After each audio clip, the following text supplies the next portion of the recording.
Shalom, Devosi Imamat 22. Imamat 22 menyoroti kepedulian Tuhan Allah atas bagaimana para imam mengelola persembahan kudus. Mereka harus kudus di hadapan Tuhan Allah yang kudus, karena persembahan yang dikelola tidak bercacat dan tidak bercela. Ayat 17-25 menjelaskan itu. Imam harus kudus di mata Allah. 22 ayat 3-9 sampai pada prosedurnya.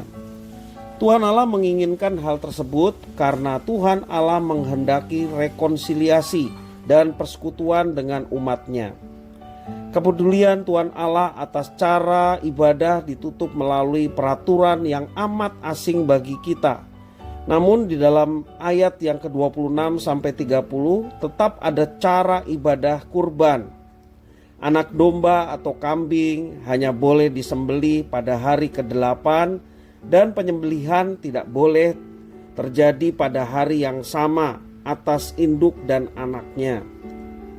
Tampaknya Tuhan Allah mau mengajarkan umatnya dan para imam untuk peka atas hewan kurban sebagai miliknya yang sekaligus merepresentasikan pribadi yang mempersembahkan.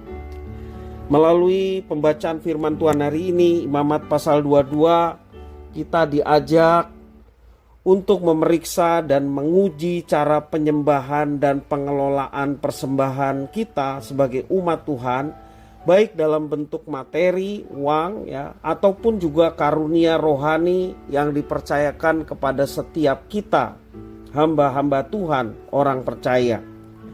Pertimbangan dan keputusan cara untuk menyembah Tuhan Allah perlu menjadi perhatian kita bersama sebagai orang Kristen. Sebab cara penyembahan adalah cerminan kasih kita kepada Tuhan Allah yang kita imani sebagai Tuhan yang berkuasa, Tuhan yang hidup dan menyelamatkan kita. Marilah kita menjadi pribadi-pribadi yang aktif di dalam pelayanan, di dalam ikut terlibat dalam kegiatan gereja, dalam kepanitiaan perancang, juga peduli untuk menggumuli cara Tuhan berkarya melalui gerejanya, dan gereja adalah kita sekalian. Kita tidak lagi mengorbankan hewan ternak, tetapi kita sudah punya korban agung, Tuhan Yesus Kristus, sehingga kita berkenan untuk menghadap Tuhan dan beribadah kepadanya. Lagi pula dia juga menjadi imam besar kita yang menghubungkan kita dengan Bapa di sorga, sehingga kita diperkenan untuk senantiasa beribadah kepadanya. Bersyukurlah atas semua berkat yang diberikan Tuhan kepada kita.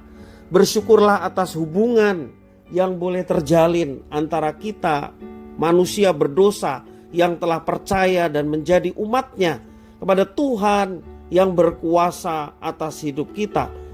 Itulah persekutuan yang indah dan yang terbesar dalam hidup kita. Kita mau menjaga itu semua.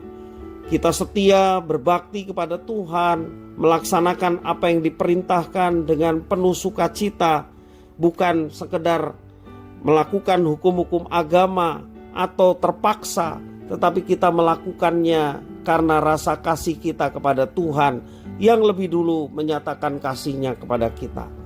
Dan percayalah, ketika ketulusan hati dalam menyembah dan berbakti kepada Tuhan, mengabdikan hidup kita kepada Tuhan, kita akan merasakan dan mengalami penyertaan Tuhan yang luar biasa. Kuasanya memberikan kemampuan kita untuk bertindak sesuai dengan kehendak-Nya. Kuasanya memampukan kita boleh melihat pemeliharaan dan penyertaan Tuhan yang luar biasa. Bahkan kuasa untuk mendatangkan mujizat boleh terjadi bagi setiap anak-anak yang dengan tulus berbakti kepada Tuhan, baik dalam ibadah di gereja maupun juga dalam pengabdian kita kepada Tuhan. Alamilah itu dan lihatlah kuasa Tuhan yang boleh dinyatakan dalam kehidupan kita. Jadikan hidup kita atau gaya hidup kita gaya yang menyembah. Penyembahan bukan saja pada saat kita berbakti di gereja, itu merupakan kewajiban bagi kita. Tetapi ketika kita menggenapi firman Tuhan dalam kehidupan kita sehari-hari, nama Tuhan dimuliakan, dalam hidup kita, itulah ibadah. Sebagaimana firman Tuhan, persembahkanlah tubuhmu sebagai persembahan yang hidup, yang kudus, dan yang berkenan kepada Tuhan.